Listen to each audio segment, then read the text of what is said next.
মেঘলা বগুড়ায় আজকে কর্মসূচি রয়েছে। উনি সকাল 11টায় হোটেল নাচ গার্ডেন থেকে বের হয়ে সড়ক পথে সিরাজগঞ্জ যাওয়ার পথে শাহজাহানপুর এলাকায় পথসভায় বক্তব্য রাখবেন এবং এরপরে শেরপুর এলাকায় ধনুট মোড়ে পথসভায় বক্তব্য রাখবেন বলে আমরা জানতে পেরেছি।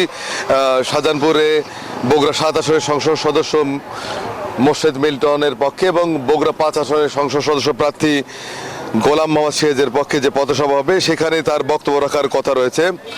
রংপুর থেকে গতকাল তিনি রাত 11:30টার দিকে বগুড়ায় পৌঁছেন এবং এই মুহূর্তে তিনি বগুড়ার শহরের হোটেল নাচ গার্ডেনে অবস্থান করছেন। আগের রাতেও তিনি এখানেই রাত্রি যাপন করছেন।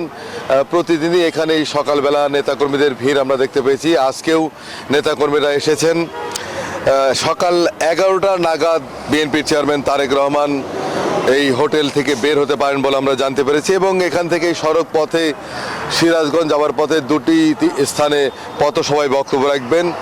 আপনাকে জানিয়ে কি যে গতকাল তিনি যখন এখান থেকে বের হচ্ছিলেন হাজারো মানুষের সংবর্ধনায় তিনি সিক্ত হয়েছেন। এরপরে তিনি যখন সড়ক পথে রংপুরে যাচ্ছিলেন সেখানে সদর এলাকার বিভিন্ন স্থানে মহাসড়কে হাজার হাজার মানুষ দাঁড়িয়ে তাকে স্বাগত জানিয়েছেন। মহাস্থান এলাকায় তিনি মহাস্থান মাজার জিয়ারত করেছেন। মোকামতলা এলাকায় তিনি পথসভায় বক্তব্য রেখেছেন।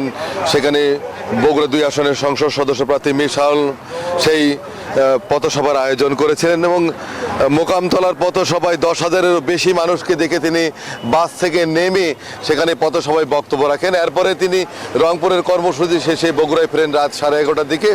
আজকে আর কিছুক্ষণের মধ্যেই তিনি বের হবেন বলে আমরা জানতে পেরেছি। এই ছিল বগুড়া থেকে সর্বশেষ।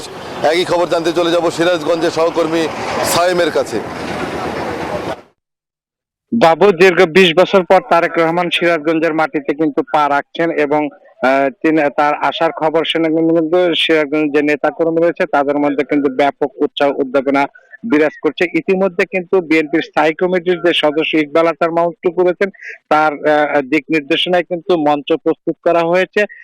দুপুর 2টায় কিন্তু তারেক রহমান এই মঞ্চে আসবেন এবং তিনি নির্বাচনী বক্তব্য দেবেন এবং সিরাজগঞ্জ এবং পাবনার যে প্রার্থী রয়েছে তাদের সাথে কিন্তু তিনি পরিচয় করে দিবেন।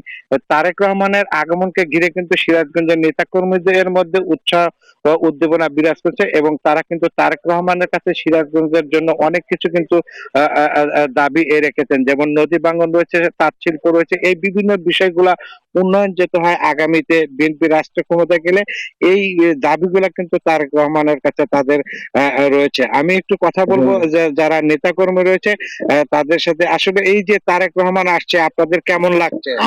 আমাদের অতি আনন্দের জিনিস, 20 বছর পরে তারেক রহমান সিরাজগঞ্জ আসতেছে, আমরা খুব আনন্দিত। আপনার কেমন লাগছে? সিরাজগঞ্জবাসী অধীর আগ্রহে বসে আছে তারেক রহমানের মূল্যবান বক্তব্য শোনার জন্য। সিরাজগঞ্জবাসী আনন্দিত এবং গর্বিত তারেক রহমানকে পেয়ে, আবার সবাই অপেক্ষায় বসে আছে। আসলে তারেক রহমানের যে বক্তব্য দেবে সেই বক্তব্য ঘিরে কিন্তু আগামী যে সংসদ নির্বাচন রয়েছে সেই সংসদ নির্বাচনে কিন্তু অনেকটাই প্রভাব ফেলবে বলে এই সায়েম, নেতা ধন্যবাদ কর্মীরা আপনাকে। মনে